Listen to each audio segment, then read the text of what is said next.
Ladies and gentlemen, welcome to episode 4 of From the Couch. We got Aiden, we got Levi, and ladies and gentlemen, March is here. The madness is upon us.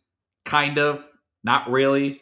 Hate to break it to everyone, the Sweet 16 is pretty chalky.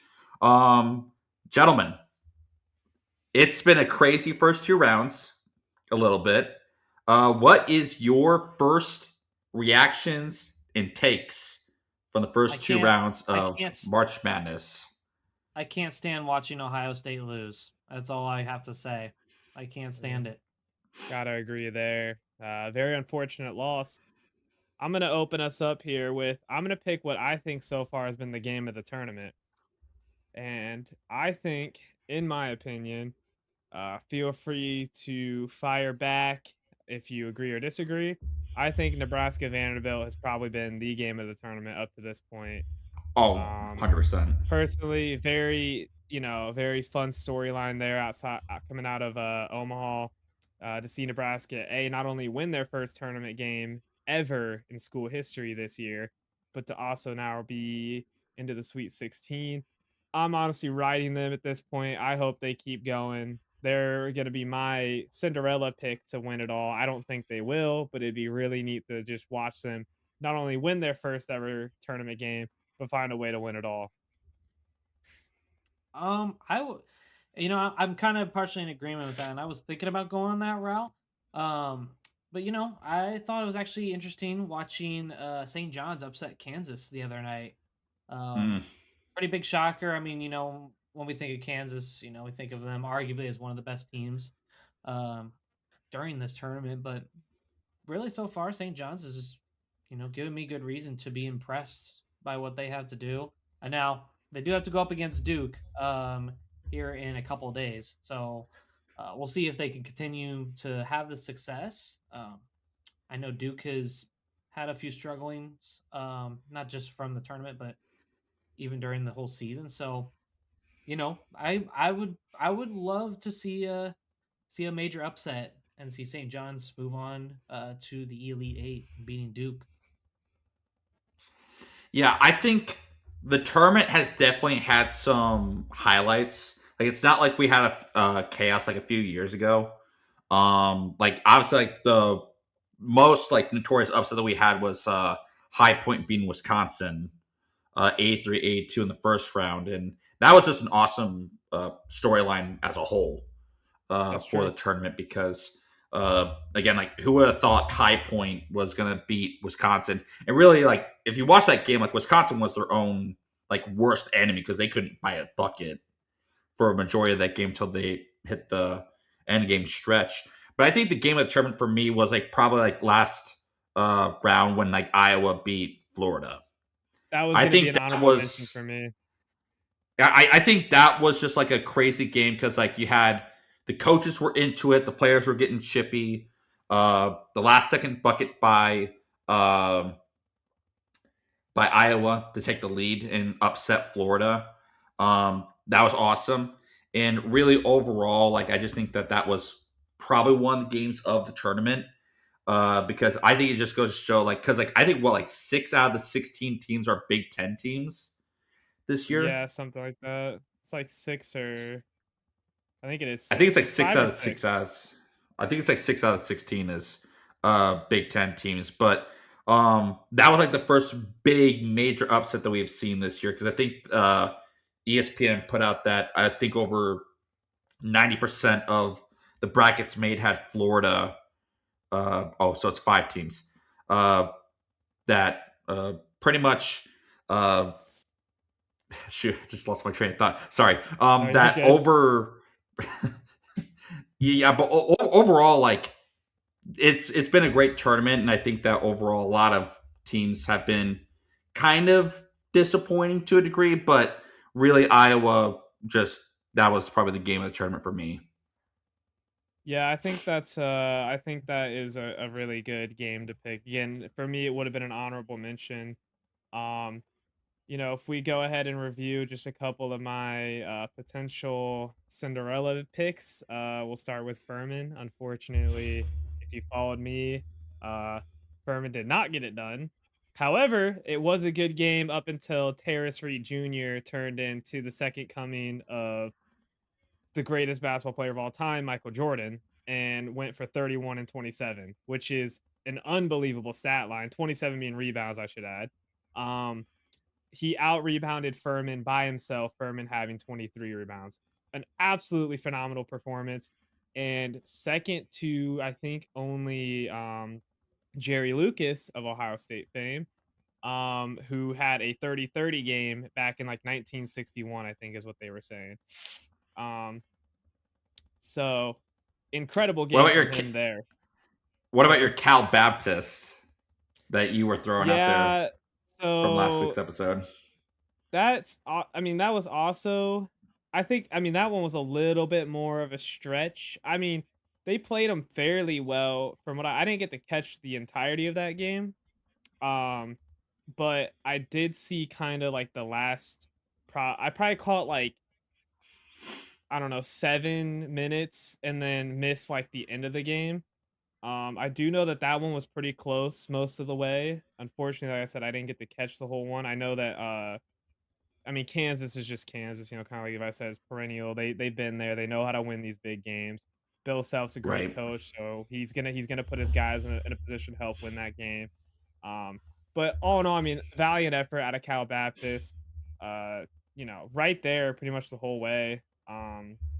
Just ran out of steam ultimately. And then that's going to bring me to just my last one with Alabama Hofstra. Hofstra was actually leading, I think, you might want to correct me I think it was about 12 points at one point. I think it was like a 47% chance to win at that point in the game. And then they just ran out of gas, and Alabama, being really one of the best shooting teams in the country from beyond the arc, just loaded it up, and that was that for Hofstra. Again, I didn't get to actually watch the game. I just tracked it on my phone because I was at work while it was going on. So, yeah, unfortunate if you follow me. Unfortunate for the tournament because we all love to see Cinderella runs. But absolute value and effort out of those squads. Hope to see him. Oh, honorable mention also to Duke and Siena. Siena had that game in the bag. And just, again, when you're running 5 guys only, which I don't know that they really had a choice at that point. When you're running 5 guys and they're beating a really amazing Duke squad, I think you kind of just got to ride those 5 guys. I think he made the right decision to just ride them. Again, just another team that just ended up, shut up, Peter.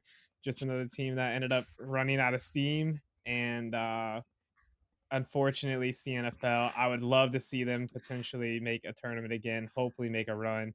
Honestly, give me another Duke Siena matchup next year, and let's hope Siena wins that one. All right, everyone, let's just take a big pause right there that Aiden said we're gonna ride 5 guys. Just point that out. That was that was one of the most hilarious clips that you probably could have said in the show.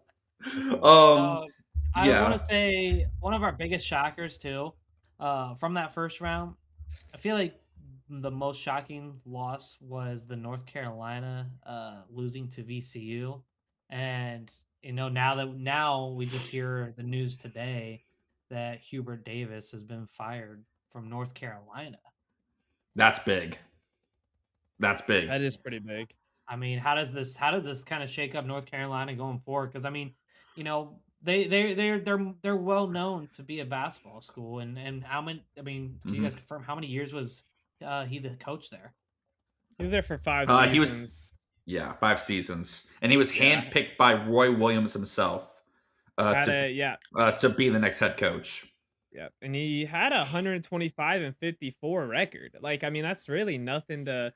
Ultimately, it came down to shortcomings in the tournament for him. I think it goes deeper than that a little bit because, mind you, ever since Dean Smith was the head coach, either every coach at North Carolina had either resigned or they had been retired. They haven't fired anybody because they're kind of like the Steelers, where it's they don't fire coaches. They more so hand the reins off to the next guy type of deal. This is a big deal because for North Carolina, the expectations for that program, especially since it's a basketball school, is so darn high. And the problem is like Hubert Davis, like he's like a roller coaster too. He has some amazing highs where it's like he's like going to Elite Eights, going to Final Fours, and then he has like what happened like a couple seasons ago where it's like he was preseason number one team in the country and they didn't even make the tournament. Yeah. So I think that North Carolina had to make the tough decision because like the problem was I think the star player for them was like Caleb Wilson, if I remember correctly, Aiden. He went out with a thumb injury prior to the tournament, and it sank the team. Like VCU came out and just Yeah, like it's Caleb at Wilson. one point, Caleb Wilson. And VCU at one point, no joke, was down 19 points with about 10 minutes to go in the game. And they came back and forced that game in overtime and won. And I think that was like the straw that broke the camel's back where North Carolina, I think, really had to like look themselves in the mirror and say, are we okay with Hubert Davis moving forward? And I think the answer clearly is no. I think that really overall, like I think his shortcomings were well and apparent, especially in the last couple of years compared to his successes. So I think that it was the right decision, but now the biggest question is like, who are they going to hire now? Because like most of these mid-major schools, like they tie up their head coaches to long-term contracts, and there's not really a lot of good available coaches going into this next coaching style unless like you're willing to talk to a former player or talk to a former UNC coach to come in and take the reins from Hubert Davis. But it's going to be interesting to see where Carolina moves forward. Yeah, it's definitely a tight spot there for North Carolina on the coaching side of things. I mean, you look at, I think it was Utah State's coach just got hired in at Cincinnati. I believe there were a couple Sienna's other coach went coaches. to Syracuse. Yeah, so I mean these coaches, they're just getting vacuumed up, you know what I'm saying? And so there's not a lot of time, you're either throwing a lot of money at a guy that he's making some noise at a mid-major, but is that necessarily going to translate at what is a true blue blood of basketball in North Carolina? Because you have success at the mid-major level doesn't necessarily guarantee success at a higher level, because that is a whole different type of pressure at that level, you know what I'm saying? um Yeah. so definitely interested to see what they decide to do, if they do go kind of like you were saying, Peter, a former player route, or maybe try and bring in like a former coach. But we'll also have to see as more teams get eliminated from this March Madness, should any coach elect to leave the team they're currently on to find what would potentially be, I mean, maybe not like S plus tier, but definitely an S tier coaching job at North Carolina. Well, that brings up the question right now, like, is North Carolina right now still like an S tier job? Because with NIL, like, what is a blue blood anymore? Because like we saw with college football, like blue bloods don't really matter as long as you have like a good coach and a good, supporting system of like NIL. Like it doesn't matter, you know, uh, like blue bloods wise. Um, so I think it'll be interesting, but like I don't know, it's just interesting. Yeah, the NIL is going to be. It'd be interesting. We could probably get in a whole conversation on NIL. That'd be something maybe interesting to cover in the future. So, I mean, if anybody in the comments wants to see that episode, we will make something on that. But overall, I mean, now the North Carolina's eliminated. Now we're just kind of entering this Sweet 16. Is there any team specifically you guys are looking at right now that you just really have particular interest in these matchups? For me, right now, I would have to say. I'm actually interested in the Michigan Alabama matchup. Both of Mm. these teams have actually looked really good in the tournament all overall. And I mean, I know a lot of us, majority people, would say that Michigan is probably going to be the one to win it all. But Alabama's been putting up consistent numbers. I mean, I know they went in the first round. They beat Hofstra 90-70, and then Alabama beat Texas Tech 90-65. While Michigan has also been putting up, by winning by at least 20 or more. So I think this one's going to be probably the most interesting matchup for me going forward, and it would be I would generally be shocked though if Alabama does somehow pull the upset off on Michigan, but I expect that to be a really good game. For me, I think game of the day or maybe game of the Sweet 16, if you will. I would look at maybe Iowa, Nebraska could be really interesting just because Big Ten matchup.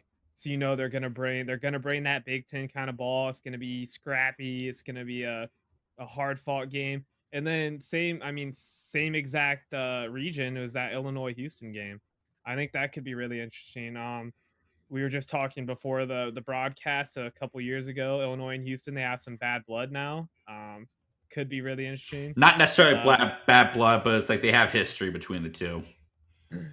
but when you get knocked out like that, I do think that could spark some bad blood. You know what I'm saying?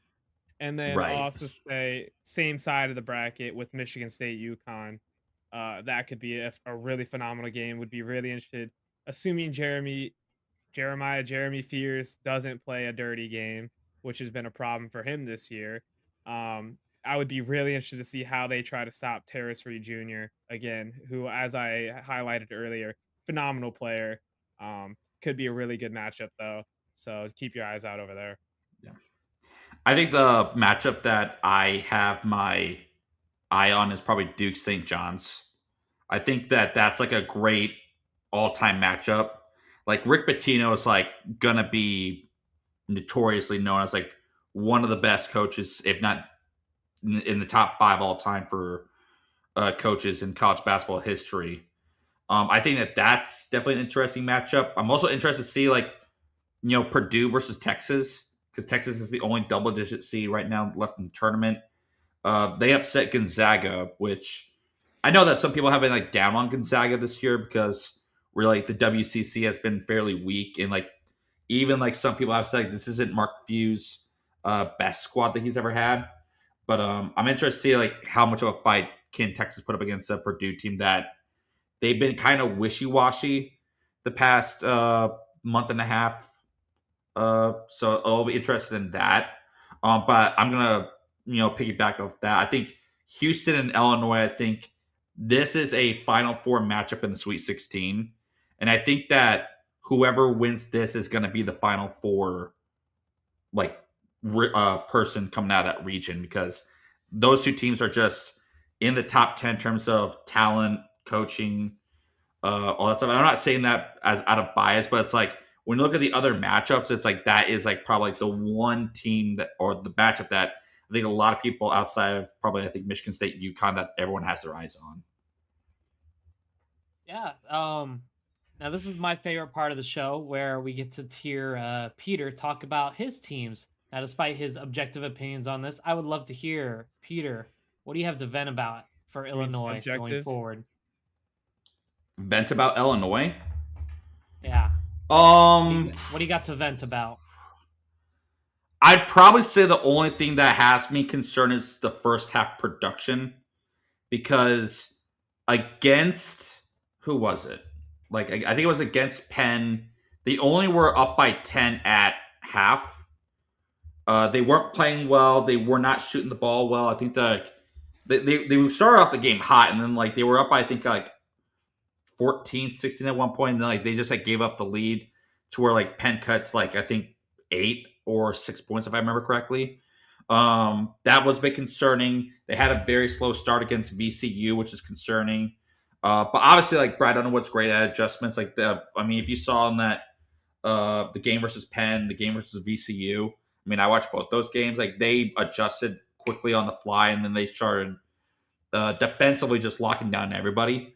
I'm just concerned about the first half production, especially with the fact that you are going up against a Houston team that is very good defensively. So I'm just really hoping that Illinois can like finally like break past like really the Sweet 16 Elite 8 barrier and get back to the Final Four for the first time since 2005. So I think that that's like my only big gripe. I don't really have like any like animosity towards like Brad Underwood or any of the players because I think they've been playing well. I just think that the gears have to start turning very quickly, especially if they play against a good Houston team. Yeah, I think that's a good point. I did want to hit on really quickly that Michigan Alabama matchup. I forgot to when I was talking a minute ago. I think that there's gonna be this game's gonna go one of two ways in my opinion. It's either gonna be a super tight game all the way through and Michigan edges out Alabama, or it's gonna be tight going into halftime and then Michigan does what Michigan's done essentially all season and then blows the doors off of the other team. I mean, look at what they did against Howard. I mean, again, not that Howard is this, absolute powerhouse team, but or even look at what they did against St. Louis. St. Louis beat Georgia by 40 in the NCAA tournament. I mean, I know we've seen a couple of those in this tournament, which I feel like is abnormal. I don't think we ever really see that very often, at least We've not seen a that I lot of blowouts this tournament. yeah. But the what Michigan's done in second half adjustments alone has been, in my opinion, one of the very impressive because you don't see I mean, for me, and I'll go ahead and transition us to this. They are my championship team. They like it hurts to say again as an Ohio State fan, but I don't see how they can lose if they keep playing the way they are, especially Dusty May is such a good coach. I mean, again, amazing halftime adjustments, knows what to do. I mean, it helps having, what is essentially an NBA all-star team for his squad and an incredible 7-3 guy who can get up and down the court well and can handle the ball on his own in the paint when necessary. But for me, I'm going to say championship. I'm going to go Michigan, and realistically, I'm going to go Michigan and probably St. John's. I think St. John's is playing really good ball. So I think Mm. they could find a way to make it there. My backup team, if not St. John's, is gonna be Houston. I think Houston, like Peter said, if they keep doing the right things, taking the right steps, they could be a really hard team to beat. I think it's kind of hard to go up with that. I mean, I would at least say for Final Four, it's going to be Michigan, Purdue, and then I'm going to have to go with. I might say I might actually go with UConn and probably Nebraska. I think I think that's a would be a pretty interesting matchup over there. Again, Nebraska they've been doing very well, and I would love to just see them succeed. So it's a kind of a fantasy matchup for myself, but I'm gonna say for sure that it'll be Michigan, and then UConn going into that championship game. Michigan still coming out on top. Right. Aiden, who's in your final four as of like right now? My Like four, you've seen the Sweet 16. Yeah. uh, yeah. So my four is from the Midwest regions. Gonna be Michigan gets in the final four. From the West, give me. Ooh, man, I could really go either way with Arizona and Purdue. I think I'm gonna take Purdue or Arizona, excuse me. Purdue has always found a way to lose the big game. No offense to our Purdue fans, but it is the truth. Even when you had 7'5" Zach Edey, you still couldn't get over that hump. I don't expect that to be any different. However, I do really like watching Fletcher Lawyer. I think he's a great ball player. I just don't see it being. I don't think this is your year. Sorry, so I'm going to take Arizona in that Final Four spot. Um, from the East again, I think I'm gonna ride St. John's for that. Rick Pitino, great coach. Just saw this a little bit ago. He's the third coach to reach the Sweet 16 in 5 different decades, which is God. quite an Wow. insane That is stat. crazy. Quite an insane stat. So shout out to St. John's. Shout out to Rick Pitino. I'm gonna go St. John's to make it through in the East there. Again, just riding the that kind of momentum, especially coming off a big game against Kansas like that. I think that could help boost them up. And then out of the South, this is easily the hardest region for me to pick because I love Nebraska. I think Price Sanford, absolutely phenomenal ball player, especially if he gets hot from three. They're a really hard team to stop. But I think that is also a problem with Nebraska is their offense ultimately runs through Price Sanford alone. If he's not hot, then I mean Sam Hoiberg, I think is that the coach or is it Fred Hoiberg? Sam Hoiberg, I forget which Fred. one it is. Fred. Fred's the Fred. coach. Hmm. Okay. Sam Hoiberg, his son, phenomenal guard, led the Big Ten in steals this year, if I'm not mistaken. Um, I could see them, beating Iowa and moving on. I'm a little nervous again if they have to play. I mean, Illinois or Houston. Those are two really tough opponents. My fantasy pick, I'm gonna do that for this one, is gonna be Nebraska to make the Final Four. My reality is I think Houston probably goes through. Yeah, I agree. Okay. My Final Four is a little bit difficult. I have, and you guys might laugh at me. I might get egg on my face. I'm going to pick Iowa State to get over Michigan to get to the Final Four. I think Michigan, I think the problem with Michigan is the fact that their guard play is super suspect. And I think it's because of the fact that, again, when you look at really the team, their strength is their forward core and their center. But when you look at Iowa State, Iowa State can go into a whole spread the ball, force Michigan to play small, which really after LJ Kaysen for Michigan went out for the year with that injury, I think that Iowa State is going to find ways to probably expose that. Again, I think Alabama's they got good guard play, but I think that Michigan's just way too versatile, way too big to do that. I think that Iowa State can hold their own a little bit. I think Arizona's just an absolute wagon. I think that they're going to just blow by Arkansas. And again, with Purdue, I like is it Brandon Smith, the guard that Braden has the all-time Smith, record? Fletcher Lawyer, but Braden Like, Smith again, has the great- record though, yeah. Great team, but again, the problem is I can't really trust Purdue in March because it's kind of what you said, their March track record is not great. In the East region, I'm gonna pick Duke. I think that John Shire and the Boozer brothers, I think that they're just so dang good right now. I think that they're really gonna find their footing in that St. John's game. I think that really for them, they haven't really clicked at all yet, but really I think that they're going to get that going against St. John's. Again, I think Michigan State with UConn is gonna be a great matchup, but I think Duke is just uberly talented. Now the South is hard because my heart says Illinois, but logically it's Houston. But I'm gonna pick Illinois because I think no matter what, I think between that Illinois Houston matchup, whoever's gonna win, that's gonna go to the Final Four. Because I think again, I love Iowa, I love Nebraska, but it's I think that those two teams, they're just playing such great ball as of late. I'm gonna go Illinois, and then I'm gonna say Illinois gets that championship game and they're playing Arizona, and then I think Illinois is gonna beat Arizona. I think that Illinois really their guard play is great. Their wings is probably their weakest part of the team, but their forward core is just you got the Avicic twins. Those two guys are just freaking crazy.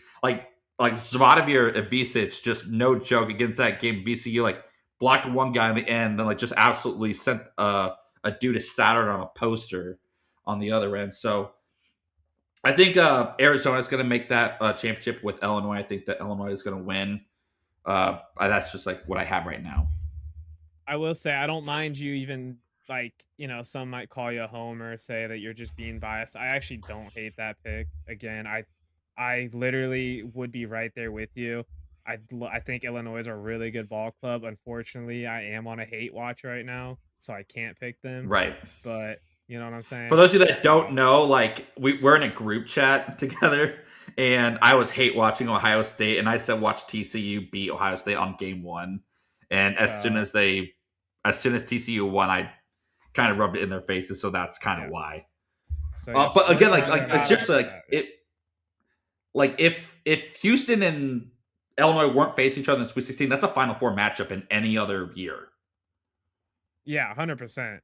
100%. I mean, even the Michigan State UConn matchup, really, Duke and really, honestly, this might be one of the deepest Sweet 16s for matchup wise outside of maybe Iowa, Nebraska. And that's probably it. I feel like all these matchups are arguably like maybe Like you Texas, can Purdue, you maybe not, can but like you can say like Duke St. John's is like a Final Four matchup any other year. yeah, Mm-hmm. yeah. Like these, Nobody would it's be a against it. really deep tournament. Like again, that Michigan State UConn game could be absolutely phenomenal. I mean, really, all these Sweet 16 games could be phenomenal games. I don't project any blowouts, except for again maybe that Michigan Alabama game.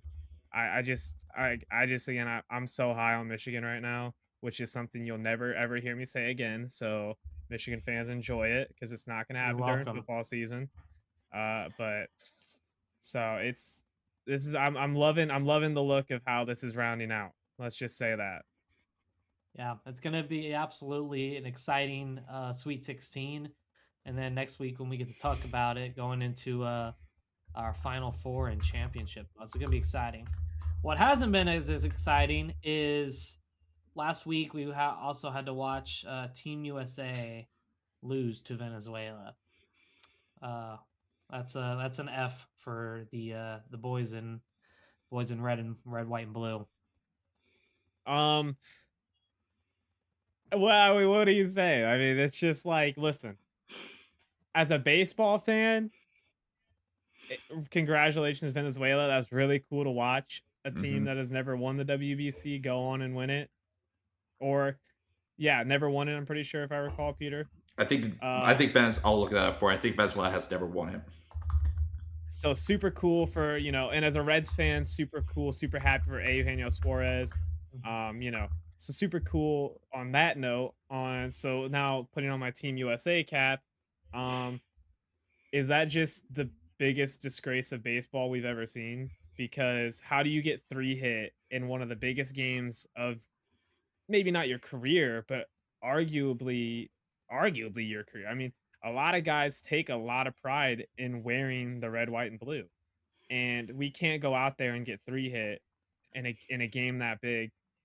It's and I don't want to necessarily touch the politics of it in the sense, and not politics as an actual political climate, but in the sense of, oh, Mason Miller couldn't play because it wasn't this situation, or even for Venezuela, the only reason Daniel Valencia, I think is his name, for the Cubs, the only reason he Yes. got to play is because it was a save situation. Like I don't want to get into that because at the end of the day, even though I personally think that that is not helpful to the game, I understand why these teams are doing it. They want to protect their players, and I get it. But, this is, again, arguably once in a lifetime. Let the guys play, let the teams manage how they need to. That's just my personal opinion. Obviously, I'm speaking on, where I don't have a pitcher that was in there starting.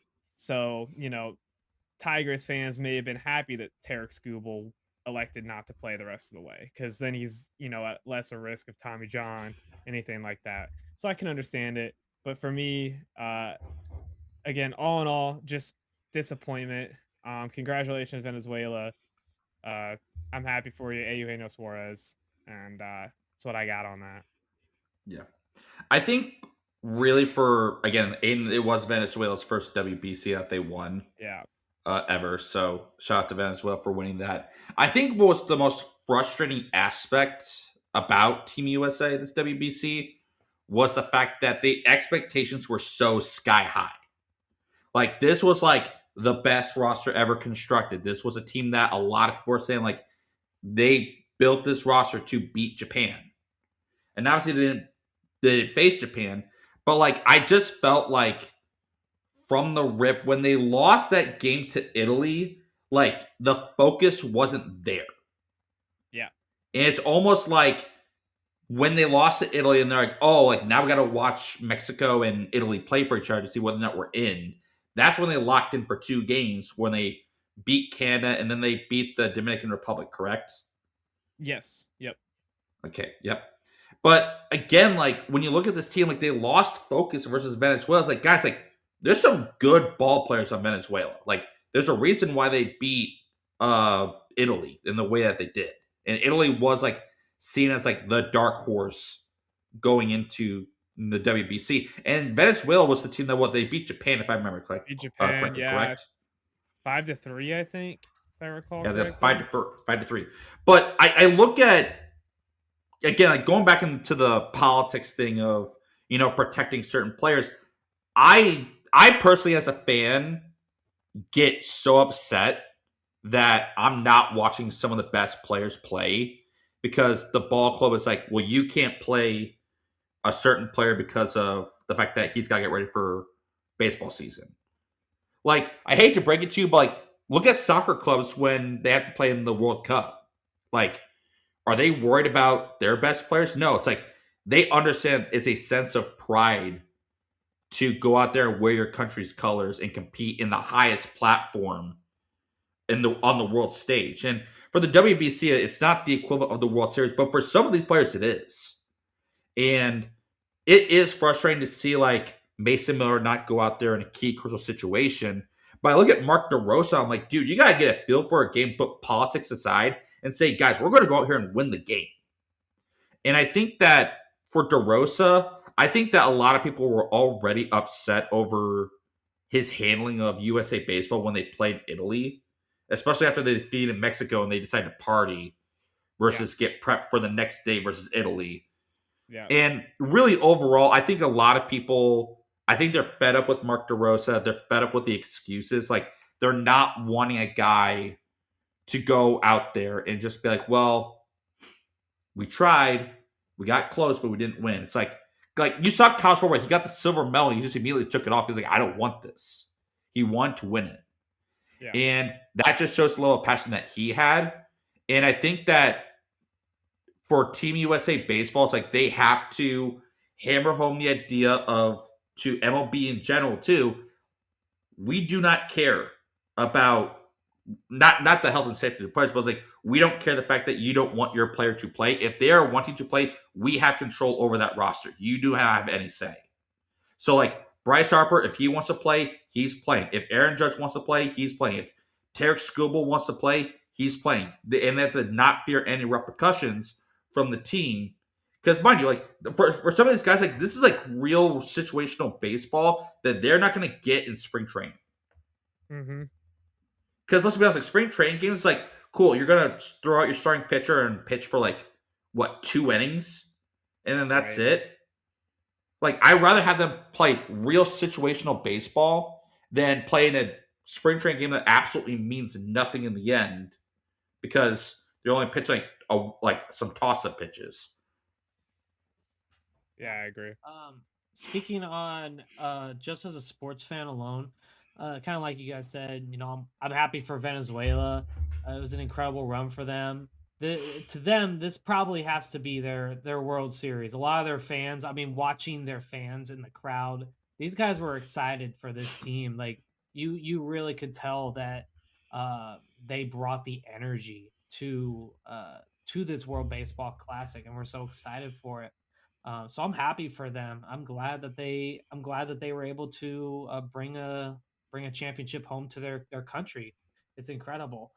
But now speaking on the putting on my USA cap, uh, it really just is very disappointing on how they performed overall in this tournament. It felt kind of like an embarrassment. I think for us alone as Team USA fans overall in every sport that we get to see them perform in, you're looking at this team with the roster that they have.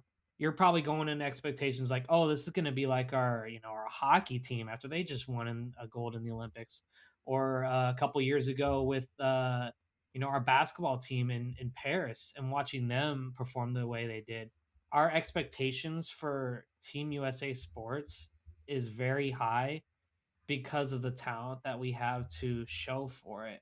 And it just felt like that our baseball team was very underwhelming and did not meet our expectations. I think the most notable thing, and I saw a post on it, is in that last game, Bryce Harper, I think it closing into like the bottom of the eighth or something. I can't confirm which one it was.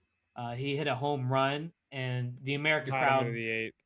the America crowd went crazy. You know, they were so excited. Like, you know, finally they're putting up some numbers and, you know, maybe they're going to come back and win this game. But of course they go and lose it. And now you think about that home run that Bryce Harper hit, it's probably going to be very forgettable to most America people just because of the stakes and the circumstances of that game overall. That an incredible play by Bryce Harper is going to be left behind in the history books.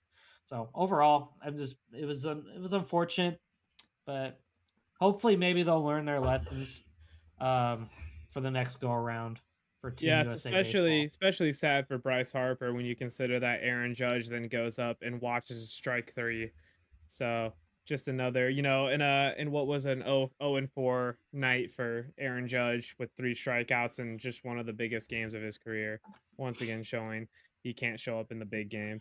Sorry, needed to get that one off the chest too, because Yankees fans you're are Aaron just Judge. tossing beer cans Yeah, at the screen right now.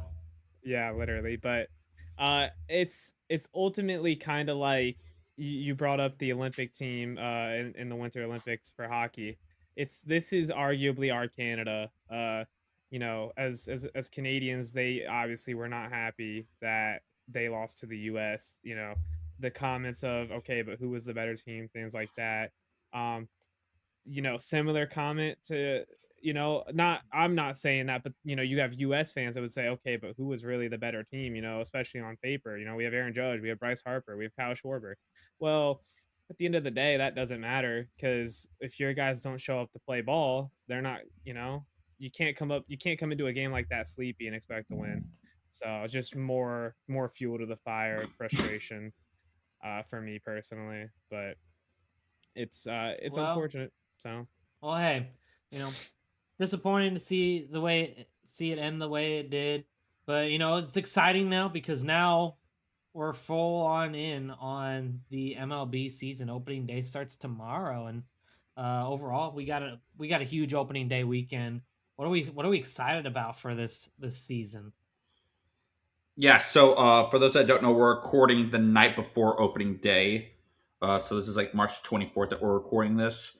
I'm excited because I think that this season, um, it is kind of weird because of like all like the talks of like potentially like, with the CBA negotiations they're done after this year, if I remember correctly, and then they go into a new CBA, and like the biggest discussion point has been like a salary cap because obviously like the Dodgers like they signed Kyle Tucker to, I think it was like a 4-year $240 million deal, oh, if I remember correctly, something, Aiden. yeah, it was something ridiculous like And that. like his total Because contract is like higher than most teams' payrolls, which is crazy. But I'm excited because I think that last year like it kind of showed the Dodgers are not invincible. Like the Blue Jays took them to 7 games. Like I think that really we've seen in the past, like 2019 Nationals are a perfect example of like Dodgers had a super team and then the Nationals just came in red hot and just beat the Dodgers and then went on to win the World Series.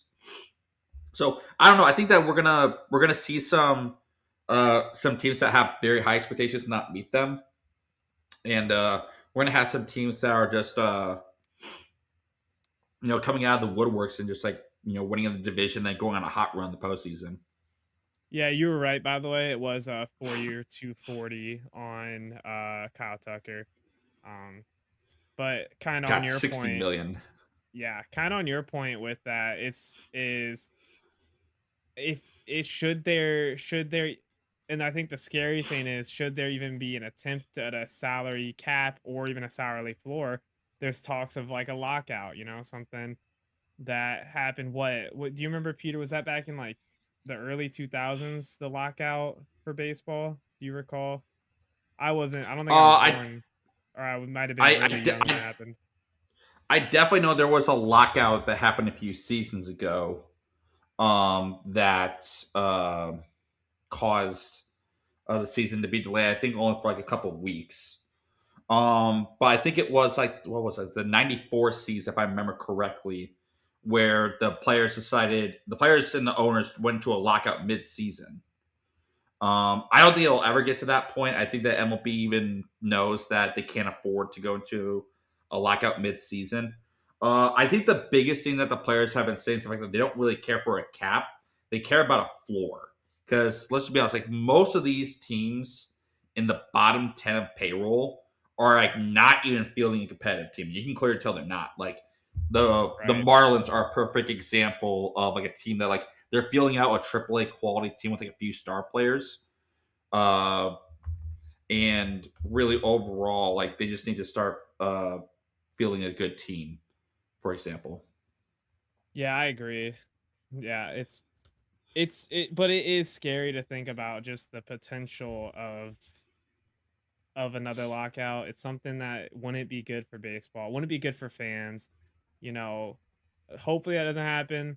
Hopefully that these things can go over smoothly. I obviously agree with you. I think there needs to be a salary floor and a salary cap. It's really frustrating to watch my Reds not really spend money, and it's just it's frustrating. It's got to be really frustrating to think like the A's or what I should say is the Las Vegas A's, the Oakland A's, because we're real The fans A's, of they don't really have a baseball. home right now. Yeah. Teams like that just they've kind of always been stuck in this mediocrity, it feels like, and it's because there's not a willingness to really spend money there, in my opinion. Like, because I Right. guarantee you, especially in that market, they could probably bring in big names. Who doesn't want to go be in Vegas? You know what I'm saying? And they just aren't. So I agree. I think we need that. I think we need both a salary floor and a salary cap. I don't think it'll happen, but it'd be nice. The One the team's really fans want the cap and the owners want the cap because they want to curb players' contracts. The players yeah, want the floor because they want teams to be held responsible and actually field competitive teams, which in my opinion I yeah. think is going to be more beneficial for the all around game in general than just the cap. Yeah, it's especially annoying when you got and no offense to Shohei, I think he's a phenomenal player, but you remember he was at what 10 year, 300 million or whatever, and it's like, No, or no, it's 700 no, it's million. more than Sorry, that. 700 million. It's like Yeah, it's 700 million, and it's yeah, like 700 the million. entirety of that is just on what the last year or two of his contract. Like A lot of that's that is ridiculous. deferred. A lot Yeah, a lot of that is deferred payments. Or like it's a different term than that. But I think a lot of that is yeah, like after he's done playing baseball, is like he's getting it's kind yeah. of like Bobby Bonilla day where it's like they're paying him money post his playing career, which is Or like insane. Ken Griffey Jr. with the Reds, where he literally just finished his contract with us. Like I think it was in 2023 or something when we finally finished the contract. Like, Jeez. yeah, it's but those are just ridiculous to me. But Right. yeah, I All love. right, I want boys. to shout out. I want to shout out the Reds real quick, just because today of recording, Joey Votto, he presented a gift to the Cincinnati Reds. So sure. they have a brand new clock just like right in their central plaza, like right before you walk Very random into gift, Great but American Ballpark. But I'm gonna say, man, I love Joey Votto and love what he did for the Reds, and so it's a pretty cool gift he had yeah, there. and Votto still Yeah. bangs. Just remember that. That he Yep. does. Votto still bangs. All right, So gentlemen. With opening day tomorrow, we are going to predict who is going to win each division in the MLB this year. So obviously, we're going to go through the divisions one by one. You guys tell me who you think is going to win the division and why. So we'll start off with the American League Central, which is it's a division because obviously the Tigers won last year. Kansas City, I believe, if I remember correctly, they got third. I think oh, Cleveland was like right behind them in second. this past year, Oh, my bad. My bad. Cleveland won the division by game because I forgot that yeah, that Cleveland snuck in, took that last the second. crazy end of the year where I think Yep. did the Guardians or Cleveland I think they swept the Tigers. I don't remember. I remember Yeah, they they had a did sweep the series. Tigers. Yep. Yeah, they had a series there at the end of the year, and it was like an electric finish for the Central. But Right. But Cleveland won it. Detroit is right now predicted to be the division winner by most people. And obviously, you have Kansas City, which They've gone out the past few years and been quietly building a pretty decent squad. Then you have Minnesota. They're not going to be very competitive this year. And then you have the White Sox, which they We don't even need to exist. talk about Shout out to my yeah. White Sox fans. Salute. We are praying for you because it's going to be a rough Yes, we summer. are. Salute. Yes, we are. But guys, give me All right. your predictions for the AL Central. I'll lead us off here. I'm gonna take the Tigers. I think coming off of what is arguably a disappointing end to last year, where they should not have lost the division. Um, you know, you ultimately can't have that at the end of the year. And then on top of that, what happened in the playoffs against, remind me, it was the Mariners, right? Was that who they played? And they had that Yes. insane series where it was was it 14 games? Was that the night that we were going to go to the Illinois game, right? It was like 14 Yeah, it 14 was innings. Detroit versus Seattle. Yeah. So I think they're due for a deeper run than they were last year. I think they're gonna have a chip on their shoulder. They're gonna come out. I think they're gonna win the Central. I think they're gonna go deep in the playoffs. Um, I like the Tigers in the Central. For me, I mean, kind of hard to argue that the Tigers wouldn't win it because they're definitely going to be the favorite. But I just out alone being different, I'm gonna go with Cleveland. I know they've had a few disappointing postseasons the past couple years, and including this year as well. But I got strong hopes for it. I mean, being an Ohio boy, I mean, I know I'm not never been a Cleveland fan, but I'm gonna say alone that it would be kind of cool if Cleveland does pull it off here in the Central this season.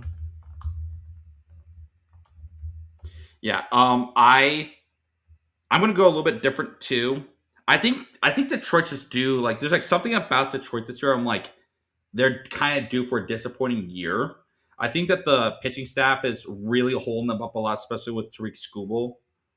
Um, I'm gonna go a little bit different than you guys too. I'm gonna go with Kansas City. I think Kansas City. I like what they've been doing. It's a nice, solid ball club. I love Vinny Pasquantino.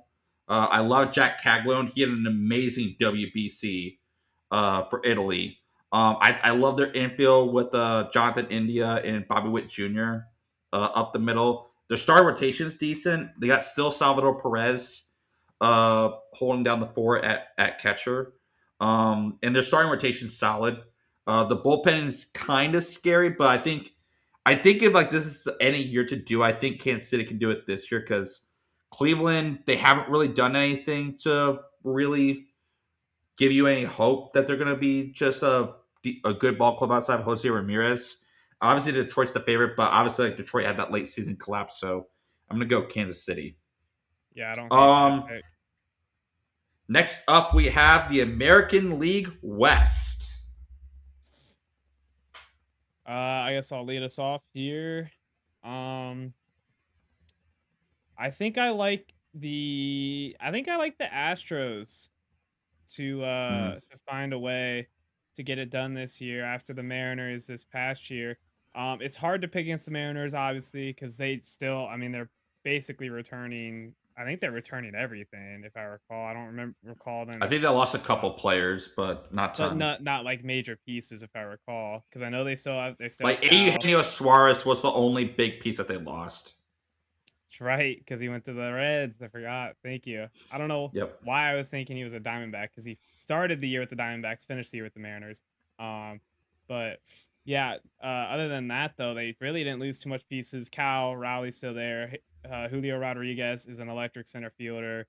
But I just like the Astros this year. I think just all in all, they're a solid team. They they had a bit of a down year last year.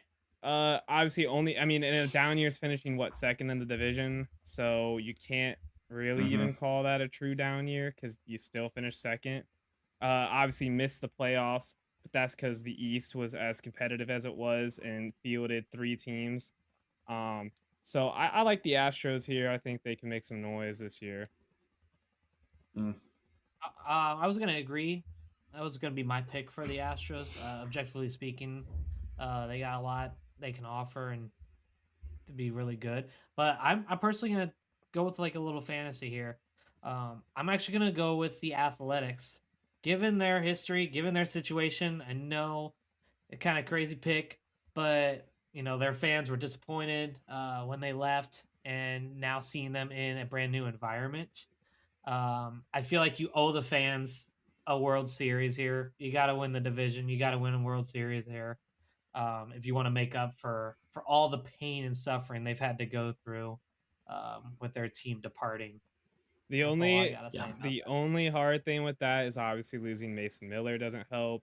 But big fan of Yeah. Shea Langoliers and Nicholas Kurtz. Big fan. So Yeah. I do think the return that they got from Mason Miller, though, and like who they got coming up through the system does kind of like balance out losing Mason Miller a little bit. So we'll have to see. For my pick, I'm gonna go with Seattle. I love their starting rotation. That starting rotation is just like four guys that you can just like literally throw out, and I can see all of them getting like 10+ wins. Like it's that good of a rotation.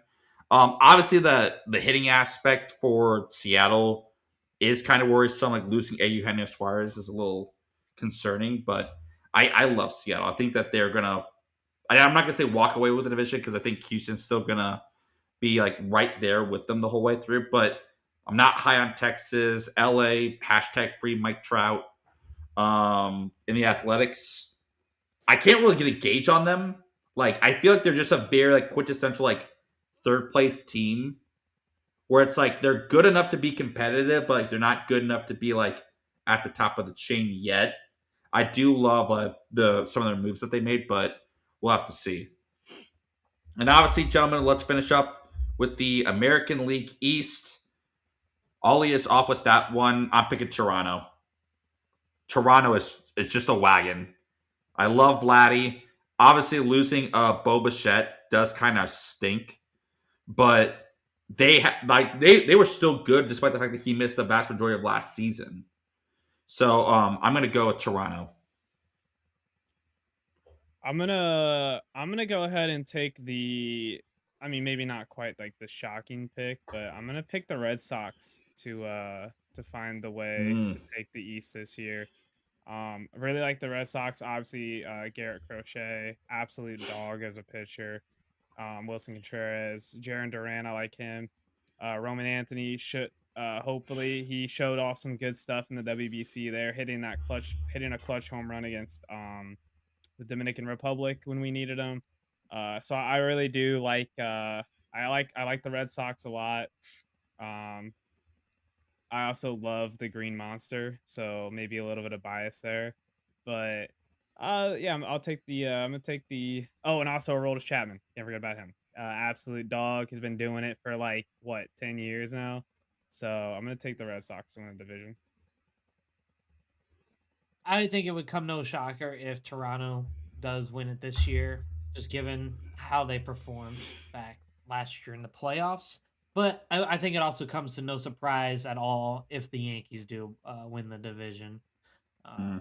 Aaron Judge leads that team, and he's an incredible player. When you think of the Yankees in today's standards, you're thinking of Aaron Judge. There's no question about it. And so I think it'll definitely be a fight between them and the Blue Jays and even the Red Sox, I would say. So, but if it comes to the Yankees winning the division, I won't be surprised. All right. Next up, boys, this should be a very quick one. National League West. I think we all know the answer to this one. Let's all say it at the same time. 3, 2, 1.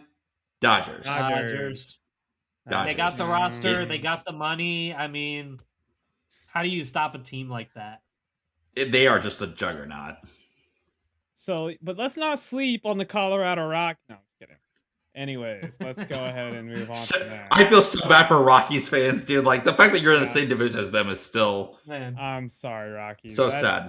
That's really quite unfortunate. Rockies fans, you have the best ballpark ever in existence, but you have the worst team I've ever seen in my life. Very unfortunate. And I'm pretty sure every Rockies fans can attest to this, but they do have a good time no matter what. That's true. That is true. That is true. Shout out Rockies fans. Wait, next really quick, actually. Yes. Shout out to the Padres. Shout out to Fernando Tatis, Mr. PED himself. I still love you. Your card rakes for me on MLB The Show. I love you. Please go out and find a way to upset the Dodgers for the league or for the division. Anyways, go ahead. All right. Next up, we have the National League East. Probably, I would say, the most interesting division in baseball. I'd agree. I think you really have like 3 teams in a dark horse is really the problem. Well, who's your dark horse is the question, because for me, the dark horse is the Braves. I think the Braves are just one of those teams that it's just like we think back a couple years ago when they had oh my goodness, I'm blanking on his name. Matt Olson, when they won that Acuna, yeah, all these guys, and they were a wagon, and you're thinking, man, this might be one of the best teams in baseball, and then they get knocked out in the first round, if I recall. And then last year they were terrible. Yeah, I think just got injured. Yeah. But I am gonna go ahead and take the favorite. I'm gonna take the Phillies, one of the best starting rotations in baseball behind Zach Wheeler. Mm-hmm. I love Trey Turner too. I think he's a phenomenal ball player. Also a really awesome story. Alone just with kind of what happened. I don't remember how long ago it was, but where he was struggling, the fans decided to give him standing ovation, and that kind of really helped turn things around. It feels like. Right. And I think it's hard to pick against the Phillies. Obviously, Bryce Harper is a phenomenal player over there. So I'm gonna go ahead and take the Phillies here. The dark horse I was alluding to was going to be the Nationals. Okay, but the problem is they traded away Mackenzie Gore, and I was just like, I don't love that trade because he was the A's. Like I would have easily picked him to be like the dark horse to win a Cy Young this year with the Nationals. But he got traded. I can't. Aiden, can you look up where he got traded to, if I recall? Because I forgot where he got traded to. But I'm gonna probably pick the Phillies. The Rangers. Sorry, that's not right. Hang on. Right. Sorry. Yeah, it is the Rangers. Yeah. Sorry. Yep. It is the Rangers. That's because I definitely knew he got traded to the American. I couldn't remember what team. Yeah. I'm gonna pick the Phillies as well. I think that the Phillies hitting core is just top notch. I love Trey Turner. I love Bryce Harper, Kyle Schwarber. Like Schwarber bombs left and right. He's such a great elite power hitter. I definitely know from like my past experience, just like fandom wise, you can't put any stock in the Mets. Like they are there to disappoint you in every way, shape, and form. Mets fans know that like through and through.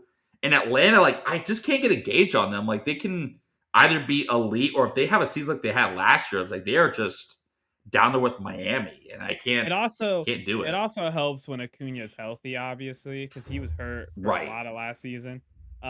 Also, didn't realize Adolis Garcia went to the Phillies too, so that's even more firepower right there. And then also wanted to give another shout out to Alec Boehm. Also really like him, but it's not about the money. Oh dear, it's about the Mets. Let's go Mets, baby. Oh. Let's go Mets. No, I'm kidding. No. All jokes. No way can I choose the Mets. All joking aside, I have to go with Phillies. Bryce Harper's incredible. Love getting to watch him play. There's just no question. I feel like the Phillies are gonna pull it off this year, win the division, no question. Dang. Yeah, if I chose the Mets, that'd be crazy. Lol Mets. I'm sorry, Mets fans. I'm sorry if I play with your feelings there. Shout out Lol Mets. Lol Mets. All right. We left the division that we are both fans of teams, or both of our teams are in it. I'm a Cardinals fan. Aiden and Levi are Reds fans. The NL Central. Levi, how about you kick us off on this one? Yeah. Well, of course. Why? Of course, it's the Reds. It's Reds baseball all day long, all year long. Let's go Cincinnati Reds. Get me some of their Skyline chili. I'll be celebrating when I go watch them win the World Series. Cincinnati Reds. Can't wait to watch them win the division. No question. That's right. So. Oh, that's your actual pick. Yes. Sure. Yeah. Yeah. Of course. He's all how am I in, gonna? dude, yeah. How am I gonna say against with the Reds? I can't. I can't talk about. I'm not gonna say that the Cubs are gonna win it all. Are you kidding me? I'm not gonna say the Brewers are gonna win. I'm definitely not saying that the Cardinals are winning it all. Hunter Green, Levi expects you to have 25 wins and a sub-2 ERA. He can do it. He can do it. I'm expecting a steal from Ellie De La Cruz on every single play. Oh my God. That's crazy. Expectations are high. So I'll go ahead and follow that up by saying what is my unfortunate pick is the Brewers. Everybody expects them to be really bad this year. I think everybody forgets they won 97 games last year and were an absolute squad. Even though, I mean, they really didn't change much. They traded Freddie Peralta, and that's like it that I can recall. They still have Jackson Chourio. Christian Yelich is a Reds killer, so I know he's gonna have some good games against the Reds because that's what he does. And he had one of his best seasons of his career last season. Yeah. So I expect the Brewers to unfortunately win the Central, but I will say don't be surprised if the Reds do actually put up a fight for it because we finally added a power bat, Eugenio Suarez, hitting in a very hitter-friendly ballpark. Could be good for at least 50 home runs this year, which is huge when you consider home run production for the Reds has not been there the past years. Actually, not just and then also on top of adding the only problem outside of is going to be our outfield play. We unfortunately did not add a true absolute star outfielder, which sucks, but the starting rotation is also really good. Starting rotation being Hunter Green, Nick Lodolo, Andrew Abbott, all-star last year. Only problem is going to be health. Can Hunter Green stay healthy? Can Nick Lodolo? He's been having problem with blisters on his throwing hand for the past 2 years. So we really just need him to be able to get through that. And then Abbott, thankfully, has been pretty much healthy. We also are bringing back Brandon Williamson, I believe, is making the roster. I'll have to double check that. But he was injured most of last year, if not all of last year. So it'd be nice to have him back. And then another big question mark is obviously just the bullpen. The bullpen, decently solid. Emilio Pagan did a really good job in the closing spot last year. So again, don't be surprised if the Reds do make a move, but unfortunately, I have to pick the Brewers to win it. Yeah, no shocker there. Yeah. I'm also going to pick the Milwaukee Brewers. It's solely because of the fact that I believe in the whole Craig Counsell cannot win a division curse. Because the problem is with Craig Counsell, everyone knows the rule. I know a ton of Cubs fans they always say oh, he's going to win 83 games, finish second in the division, and then we're going to do a wild card or we're going to miss the playoffs. I did see that the Cubs were working on an extension with PCA. I think Jeff Passan just tweeted out that he did ink I think it was a 6-year, $141 million contract extension with the team. So shout out PCA. But the problem is, I think for the Cubs, they lost Kyle Tucker. They didn't really do anything this offseason. I think that's the most frustrating part about the Cubs, the fact that they are a big market team with no salary cap, and they did absolutely nothing to bolster the team. I think that is kind of worrisome. And I think a lot of people in general are just down the NL Central, but I think that the Brewers are just a team that just finds a way.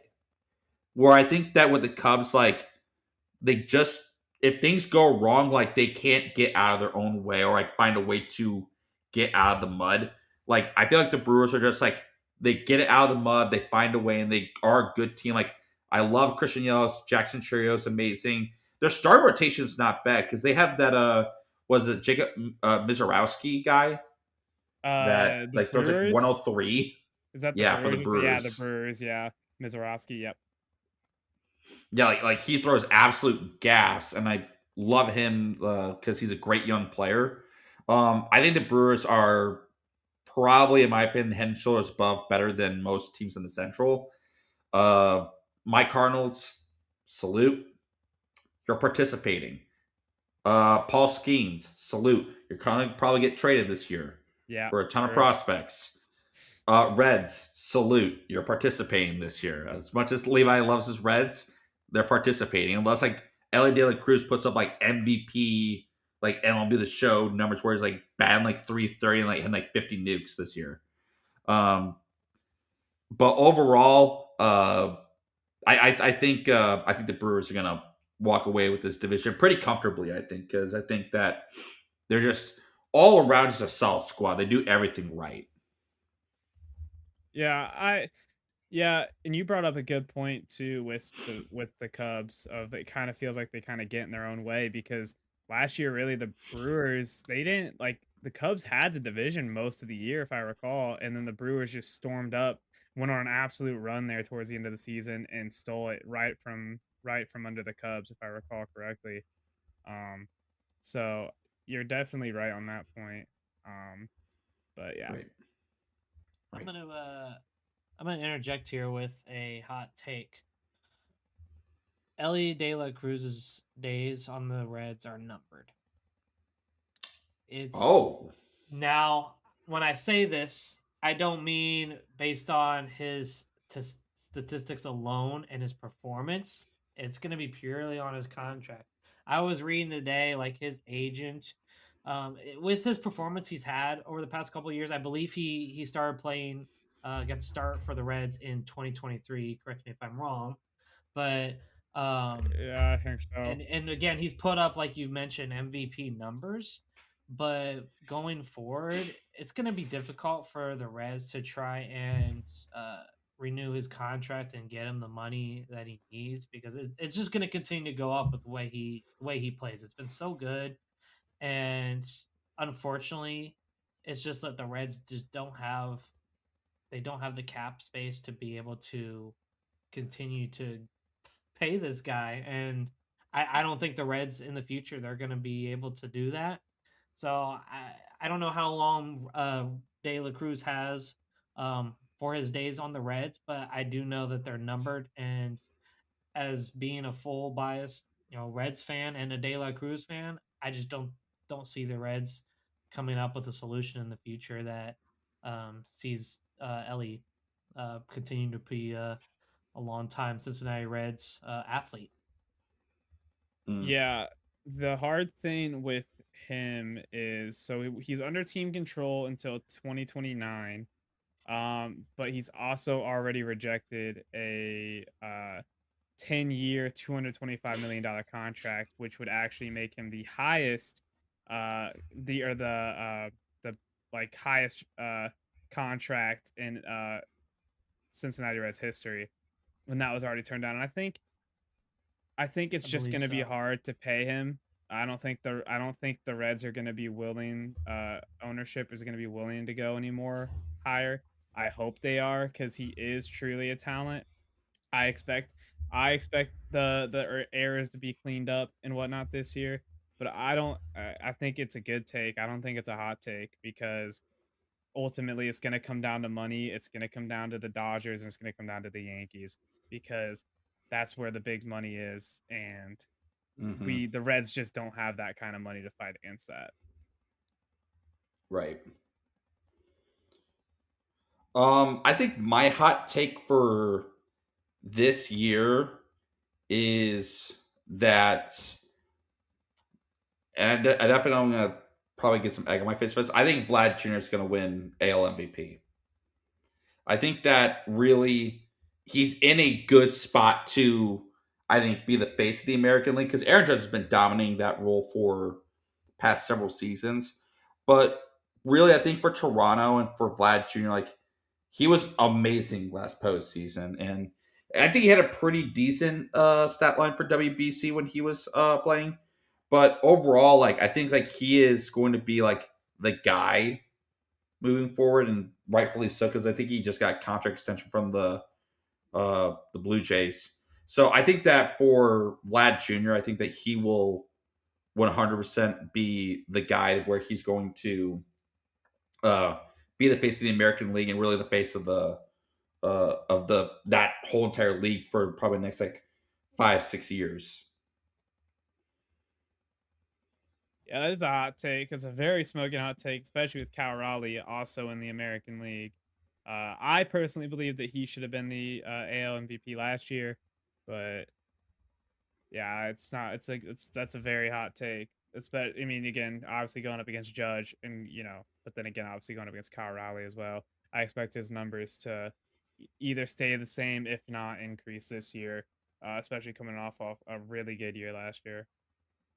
Isn't he like one of the highest paid players too in MLB history? Judge think or like Raleigh?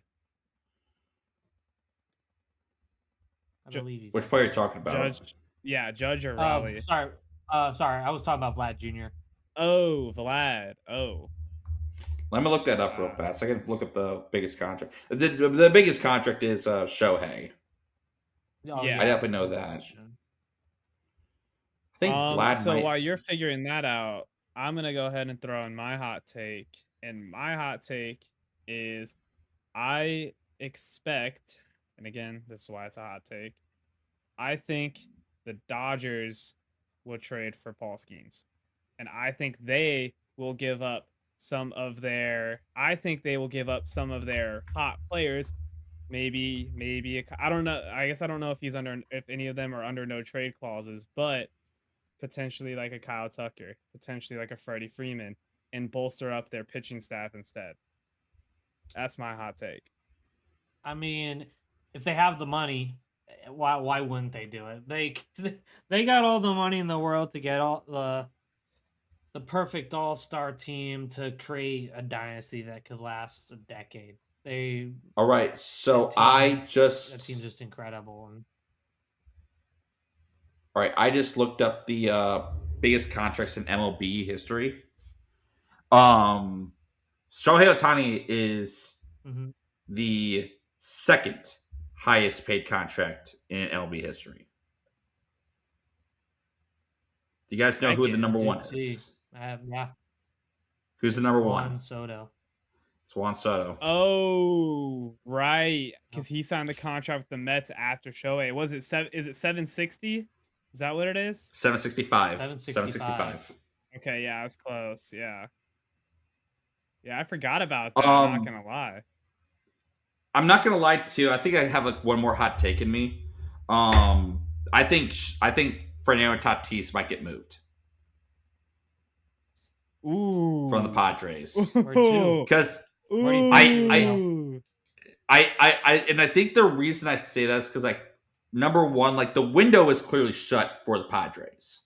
I think the moves of like getting Xander Bogaerts, signing all these big name players, I think it's gonna blow up right in their face. And again, like what Mason Miller went to the Padres, correct?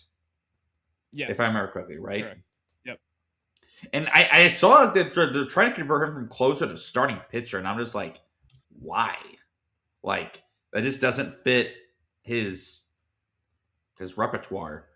I think that Tatis, like I think that really the Padres, like if it goes south this year, I think that I would not be surprised if they're gonna move him. I think they're gonna move him to a ball club that needs infield help or they need some outfield help because it can do both. And the problem is, like, I understand he's the face of the franchise. He is he was the face of baseball at one point, but the problem is, like, I think for Tatis, like with his PEDs and his antics, I think he's become a bit of a distraction for the Padres. And I think that really for the ball club's future moving forward, like their whole entire prospect pool is completely depleted. Like, look at how many prospects that were former Padres prospects are now stars on other teams. Like, look at CJ Abrams, look at Mackenzie Gore, look at all those players that were a part of the Padres organization at one point that are now no longer a part of their organization because they traded all those guys away for assets to win now, and they haven't even gotten to the World Series, let alone the NLCS. No, my bad. The World Series. They did go to the NLCS, I think, 1 year. That's yeah, I actually it's a hot take for sure, but I actually also love that take, especially when you consider just the uh oh my goodness, I'm blanking on the word. When you consider all of it's not stuff because that's for the pitchers, but like the intangibles, that's what I'm looking for. When you consider the intangibles of Fernando Tatis too, I think he has his arm is, I think it's like 99th percentile if I recall in the MLB, uh out there in right field. I would love Reds see the Reds try and make a move for him. But But the question is he like you definitely know that for the Padres, like they want to go after a team that has like a top 5 farm system. yeah. And he the other hard thing for a guy again with the name of him is, like you mentioned already, the distraction. Is that something a team's willing to bring in? Are they willing to bring in the baggage, take the PR that's going to come with that? A lot of people say all publicity is good publicity, but is that something that a team wants to deal with, especially in what would likely be the middle of the season? Because that can kill a rallying team. We've seen it in the past. So Yeah. Levi, can you look up his contract real fast? I don't know how many years he has left on his For contract that he Fernando, has left. Yeah, Fernando. for Fernando. I think he has like He's he 5 years signed left. he signed a 14-year, 340 million contract extension in 2021, and that runs Oh through God. yeah, and it runs through 2034 season. So jeez. he has a full no trade clause through 2028 and a 13-team no trade list between 29 and 2034. Do you say no Yeah, trade but clause or just a no trade list? Full no trade no trade clause through clause till 2028. 28. Yes. And then a 13-team no trade list from 29 to 34. I'd be curious on who those teams are. Yeah. Well, I think the Dodgers is number 1 on that list because he's on record with saying that he does not like the Dodgers. Yeah. But I think if you're Fernando Tatis and you're the Reds. Padres, like if let's just say a Yankees come up and they propose a trade that they're offering some of their top prospects for Fernando Tatis, and you're looking at him like, dude, like, would you reject that trade offer to like not go from San Diego to New York? Like it's a bigger market, bigger media market, and Aaron Judge ain't getting any younger. Like he's like what 33, if I remember correctly. Yeah, something like that. It's in there. So I think that overall, I think that I wouldn't be surprised if like I wouldn't say this season because obviously he has like his no trade clause still, but it's like I wouldn't be surprised if like next season where like there's going to be ongoing discussions. I mean, shoot, like Paul Skeens right now is being talked in trade discussions, and he just got done with like what his second year as Yeah. As a player, and he has like what probably 3 more years of control. Yeah. So I want to look at Fernando Tatis like number one, like who's a team like because like let's be honest, if there's no salary cap after 2027, it's like teams are going to be more than willing to go out and get players that have big contracts in order to make themselves be competitive. And I think that for the Yankees or let's say the Mets, like they're more than willing to spend top dollar to get a guy like him or add him to their payroll in order to get a World Series out of it. Yeah, especially the Yankees too, because they kind of have a little bit of an aging outfield as well with Cody Bellinger and Aaron Judge. I think Bellinger is he 28? Is he older? I think He he's might be older. 29. I think he's 29 if I remember correctly. Yeah. He's 30 actually. So, yeah, so he's, I mean, it's getting kind of an aging outfield over there. So, But also too, it's like Giancarlo Stanton. It's like he's very injury prone. He's a DH, and right. like they need to they need to get younger. I think for Judge, I think that going from outfield to DH is a perfect role for him. Yeah, I agree. Okay.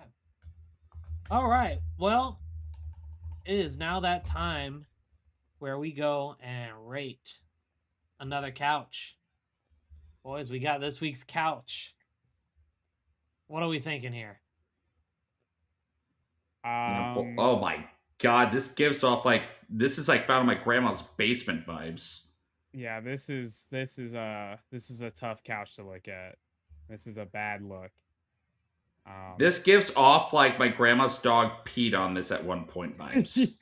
That's a good take. Maybe that's the color. Maybe that's why we have the color of it. Dude, You definitely know grandma. You definitely know grandma didn't shampoo this carpet or shampoo that couch.